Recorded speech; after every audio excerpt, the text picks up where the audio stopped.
Media voice में आप सभी का स्वागत है। मैं हूं आपके साथ अल्फराज शेख। पूरे हिंदुस्तान में ख़ास तौर पर महाराष्ट्र और झारखंड चुनाव की चर्चा चल रही है, लेकिन देश का सबसे बड़ा सूबा उत्तर प्रदेश में विधानसभा चुनाव हो रहे हैं। 9 सीटों पर उपचुनाव हो रहे हैं। उसकी चर्चा जो सबसे ज़्यादा हॉट सीट बनी हुई है वो है मुरादाबाद की कुंदर की विधानसभा सीट। हमारे साथ में मौजूद हैं रफतुल्ला साहब उर्फ नेता छिद्दा।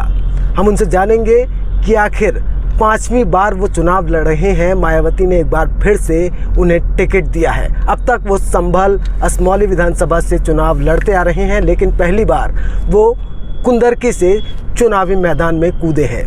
हम जानेंगे कि आखिर जो कुंदरकी विधानसभा है, इससे पहले वहाँ से विधायक थे डॉक्टर शफीकुर रहमान बर्क के पुत्र ज़ियाउर रहमान।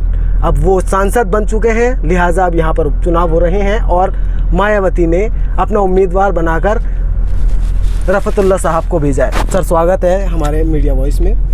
चलिए, शुक्रिया। मेरा पहला सवाल यही है कि आप सबसे मजबूत सिपाही बहुजन समाज पार्टी के हैं। 5वीं मर्तबा आपको चुनावी मैदान में उतारा है।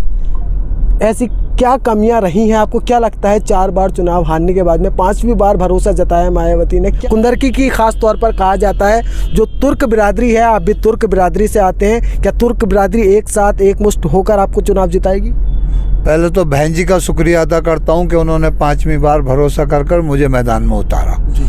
और फिर वोटों की अपील के साथ कुंदरकी में भी भरोसे के साथ शुक्रिया अदा करता हूं कि कुंदरकी की जनता मुझ पे भरोसा कर मेरा साथ देगी।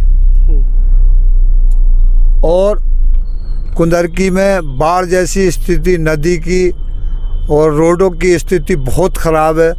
जो भी अब जीते हैं, मुझे ये नहीं कह रहा, वहाँ पर कोई विकास नहीं हुआ है। हमारी पार्टी और हम विकास के साथ चुनाव लड़ते हैं, विकास के लिए चुनाव लड़ते हैं और धार्मिक चुनाव नहीं लड़ते।